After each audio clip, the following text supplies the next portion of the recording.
Our hearts beat to the city streets. We began to feel the fire. We ride. Hello guys, Radhe Radhe. Welcome back to my channel. कैसे हैं आप सब? I hope आप सब अच्छे होंगे गाइज। तो यहाँ पे मैं बना रही हूँ चाय। अभी आज का व्लॉग जो है ना मैं शाम 6:30 बजे से शुरू कर रही हूँ। तो गुड्डू के पापा आ गए हैं घर और उन्होंने ना मुझे पहले ही कॉल कर दिया था कि मैं आ रहा हूँ, तो मैंने चाय भी रख दी थी पहले ही। तो यहाँ पे गुड्डू तो बाहर पे वेट कर रही थी पापा का। गुड्डू ने डोर ओपन करा, लेकिन जैसे ही घंटी बजी ज्ञानू अंदर चला गया छुपने के लिए।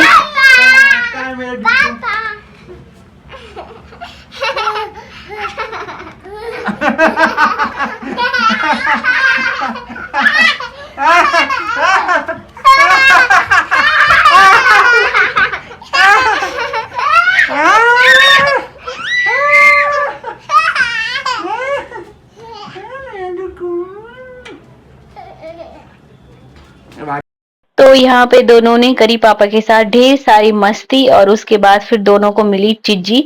तो दोनों के दोनों शाम को रोज वेट करते रहते हैं कि मम्मा पापा क्या चीजें लेके आएंगे। उन दोनों का डिस्कस भी चलता है मेरे साथ। तो मैंने बोला भाई ये तो पापा ही बता पाएंगे क्या लेके आएंगे। तो आज लेके आए थे फ्रूटी। तो गुड्डू ज्ञानू दोनों बहुत ही खुश हो गए थे और बच्चे वैसे भी रोज इंतजार करते रहते हैं पापा आएंगे तो कुछ चीजें लेके आएंगे। तो बच्चे बहुत ही प्यारे होते हैं ना, छोटी सी चीज में भी बहुत खुश हो जाते हैं और बच्चों की खुशी देखने लायक होती है।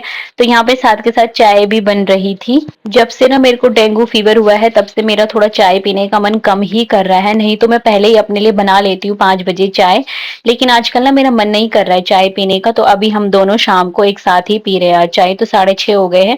अब साथ के साथ मैंने सोचा डिनर की भी तैयारी कर लेते हैं। तो आज मैं बना रही हूँ सोयाबीन चंक्स, इसको बड़ी भी बोलते हैं हमारे यहाँ।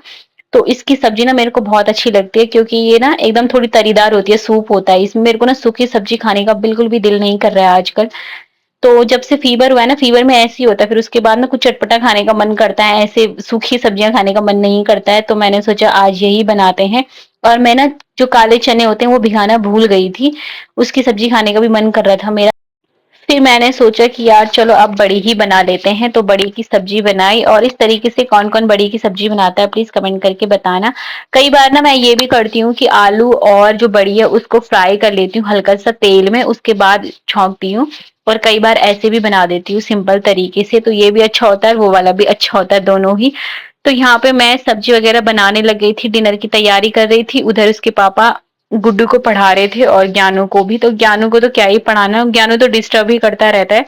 तो कई बार तो होता है वो अंदर वाले कमरे में ना कुंडी लगा लेते हैं और तब पढ़ाई करवाते हैं गुड्डू को, क्योंकि ज्ञानू करने नहीं देता है। और ज्ञानू को फिर मेरे साथ छोड़ दिया जाता है बाहर पे।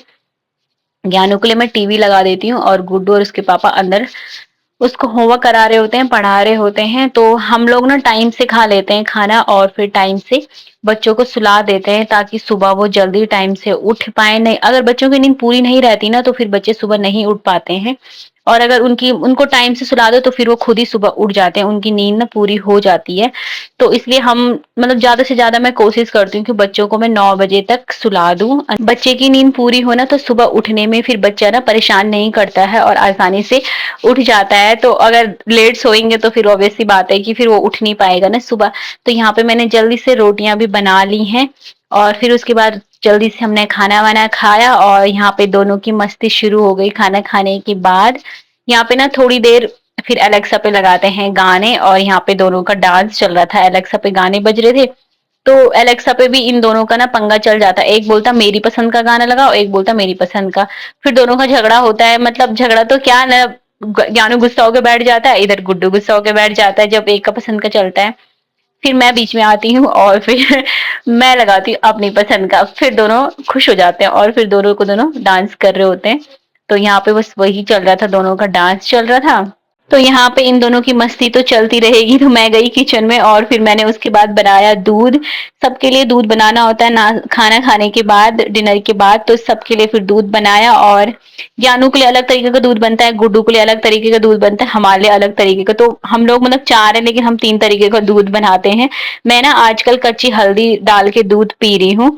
क्योंकि मुझे बॉडी में ना काफ़ी वीकनेस लग रही है, तो मैंने सोचा थोड़ा कच्ची हल्दी डाल के दूध बनाऊँगी तो शरीर में थोड़ी ताकत आएगी। और मैं ना क्या करती हूँ कि जो सुबह की सब्ज़ी होती है ना, उसको रात को ही कट करके रख देती हूँ, ताकि सुबह ना मेरे को ज़्यादा दिक्कत ना हो। नहीं तो सोचने में ही टाइम लग जाता है कि क्या सब्ज़ी बनाऊँ, क्या कुछ, मैं तो रात को ही सोच के रख दो, और यहाँ तक कि काट के भी मैं रात को ही रख देती हूँ। बस सुबह उठो, जल्दी से सब्ज़ी छौंको, एक साथ चाय रखो, एक साथ सब्ज़ी छौंको, तो मतलब सब्ज़ी बना दो एक साइड चाय, तो जल्दी से हो जाता है और सब्ज़ी अच्छे से पक भी जाती है और ज़्यादा टाइम भी नहीं लगता है। नहीं तो फिर सोचने में सब्ज़ी क्या काटनी है, क्या बनानी है, उसी में आधा घंटा लग जाता है। तो जब तक सोचोगे तब तक हमारी सब्ज़ी बन भी जाएगी, अगर हमने रात को ही डिसाइड करके रख दिया तो। तो यहाँ पे मैं सुबह के लिए काट रही थी करेले, और करेले काटने में वैसे भी टाइम लगता है। भिंडी हो ना तो भिंडी जल्दी कट जाती है, लेकिन करेले हो गया, तो तुरई हो गई, और जो चिचिंडा बोलते हैं जिसको, वो हो गया, उसको काटने में टाइम लगता है ना, तो रात को ही काट के रख दो, तो सुबह आपका बहुत सारा टाइम जो है वो बच जाएगा। और यहाँ पे ना ज्ञानू मुझे लगातार परेशान कर रही थी, वो मुझसे ना चाकू मांग रही थी, वो कह रही थी कि मेरे को चाकू दो, मैं भी कट करूंगी। और यहाँ पे से पूरे इतने करेले काटे ना मैंने, तब तक यहीं पे बैठा हुआ था, मेरे को परेशान करने पे लगा हुआ था। फिर पापा आए और फिर नाराज होके ना उधर की साइड चला गया कि आप मम्मा मेरे को नहीं दे रही हो, और वैसे उसको डर भी लग रहा था करेले को ऐसे पकड़ने में। तो यहाँ पे मैं फटाफट से काट लेती हूँ सारे करेले, और फिर उसके बाद ना मैं इसमें नमक डाल के रख दूंगी, और फिर ये कड़वे भी नहीं होंगे। तो रात भर अगर इनमें हम नमक लगा के छोड़ देंगे ना, तो सुबह फिर इसको पानी से वॉश कर लेंगे, और फिर ये कड़वे भी नहीं लगते हैं, अच्छे लगते हैं। और कौन कौन ना करेले की सब्जी प्याज के साथ बनाता है, कुछ लोग होते हैं ना प्याज नहीं डालते हैं, बस सूखा करेला ही करेला बनाते हैं, तो वो ना मुझे अच्छा नहीं लगता, बहुत ही ज्यादा सूखा हो जाता है। मेरे को ना प्याज के साथ करेले अच्छे लगते हैं, मतलब प्याज के साथ बनाना। और यहाँ पे एक करेला जो है वो पक गया था, तो इसी तरह फिर मैंने सारी सब्जी कट करके रख दी सुबह के लिए, इसमें नमक मिला के, और सुबह बनेगी अब करेले की सब्जी। तो गाइज ऐसा ना किस किस के साथ होता है, जब तबीयत खराब होती है ना, तो ऐसे लगता है कि यार कुछ भी अच्छा नहीं है, मैं मतलब बिल्कुल भी कोई भी चीज अच्छी नहीं लगती, और कुछ भी काम करने का मन नहीं करता है। वैसे तो खैर सबके साथ ही ऐसे ही होता है, जब तबीयत खराब रहती है तो कुछ भी काम करने का मन नहीं करता है। लेकिन मेरा ये है ना कि जब मेरी तबीयत खराब होती है ना, तो मेरे को बहुत ज़्यादा गुस्सा आने लग जाता है, मैं बहुत ज़्यादा चिड़चिड़ी हो जाती हूँ, और मेरा ना तो खाने का मन करता है, ना किसी से बात करने का मन करता है, ना ही कुछ बोलने का। मेरा मन होता है कि बस मेरे को चुपचाप रहने दो, मेरे पे छेड़ो मत, मुझे कुछ मत बोलो। लेकिन ये ना पॉसिबल नहीं है। अब जब बच्चे हो जाते हैं ना, तो आप मतलब नहीं रह सकते, आप एकांत में नहीं रह सकते, बच्चे आपको डिस्टर्ब करते ही करते हैं, और फिर गुस्सा निकलता है बच्चों पे, और फिर दया भी आता है कि यार मतलब मैं बच्चों को क्यों डांट रही हूँ, उन पे क्या अकल है। लेकिन अब क्या करें, वो रिएक्शन होता है ना, वो एकदम से निकल जाता है, फिर मेरे को ना खुद ही दुख होता है कि मैंने अपने बच्चे को क्यों डांटा या क्यों कुछ भी बोला। और जब तबीयत ठीक होती है ना, उसके बाद ऐसे लगता है कि ये काम भी कर लूँ, वो काम भी कर लूँ, अरे ये भी तो है, वो भी है। मतलब उसके बाद काम ढूँढ-ढूँढ के, मतलब मुझे काम करना बहुत अच्छा लगता है, घर के जो भी काम होते हैं ना, मेरे को बहुत अच्छा लगता है। मैं ढूँढ-ढूँढ के सारे काम निकालती हूँ कि मुझे ये भी करना है, मुझे वो भी करना है, और एक मतलब हैप्पीनेस सी आ जाती है। अगर आपकी तबीयत खराब खराब है ना, तो पूरे घर में सैडनेस हो जाती है, और लेकिन अगर आपकी तबीयत ठीक है ना, मतलब एक मम्मी की या फैमिली में, तो सारे बच्चे खुश, सब खुश। तो आज ना बहुत दिनों के बाद आज मैं थोड़ा ठीक थी, तो मेरे बच्चे भी सब खुश हैं, एकदम बढ़िया से घर का माहौल एकदम बढ़िया है। तो वही है ना, मतलब एक जो मम्मी होती है ना, वही घर की एक बिल्कुल सेंटर होती है। अगर मम्मी हैप्पी है तो पूरा घर हैप्पी है, मम्मी अगर सैड है तो सब सारा घर का तहस नहस है। अगर मम्मी मूड ठीक नहीं है, या अगर मम्मी को कुछ हो गया, तो पूरा घर फिर उस चीज से सफर करता है। तो मुझे भी ये चीज़ ना अब फ़ील होने लग गई है। पहले नहीं होता था, लेकिन जब अब खुद मम्मी बने हैं, 2-2 बच्चे साथ में हैं, पूरा घर सँभालना होता है, तो अब मुझे ना कई बार फ़ील होता है कि अगर मैं सैड रहती हूँ, तो पूरा घर, मतलब बच्चे भी थोड़ा अपसेट से रहते हैं, और फिर हस्बैंड तो रहेंगे ही खैर। तो बहुत ही ज़्यादा मतलब दिक्कत सी, बेकार सा लगता है घर में, मतलब फैमिली फैमिली नहीं लगती, एकदम हैप्पी फैमिली नहीं लगती है। लेकिन जैसे ही आपकी तबीयत ठीक होती है, आप सारे काम टाइम पे होने लग जाते हैं, आपका हर चीज़ रूटीन पे आ जाता है, तो बहुत ही अच्छा फ़ील होता है, और बच्चे भी खुश हो जाते हैं, फिर उनको भी लगता है कि हाँ यार मम्मा ठीक है, तो वो भी फिर खुशी-खुशी रहते हैं। तो यहाँ पे बहुत ही मस्ती चल रही थी सबकी, पापा की बच्चों के साथ, बच्चे की पापा के साथ, तो बहुत ही एन्जॉय कर रहे थे। सो गाइज़ काफ़ी दिनों बाद ना आज हमारी गाड़ी जो है वो पटरी पे आई है। मॉर्निंग में तो ख़ैर मुझे बहुत तेज़ सर दर्द हो रहा था, लेकिन मैंने जैसे ही दवाई ली उसके बाद ठीक हो गया था।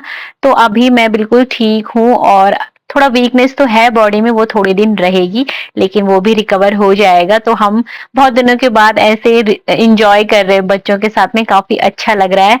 तो आई होप गाइज आपको भी हमारा आज का व्लॉग जो है वो अच्छा लग रहा होगा। अच्छा लगा हो तो प्लीज लाइक शेयर कमेंट करना और प्लीज सब्सक्राइब कर देना चैनल को। मिलते हैं नेक्स्ट व्लॉग में, तब तक के लिए bye. Thanks for watching guys, take care और प्लीज चैनल को सब्सक्राइब करना मत भूलना और लाइक भी कर देना और एक प्यारा सा कमेंट भी कर देना कि आपको हमारा आज का व्लॉग कैसा लगा। Bye bye guys, take care.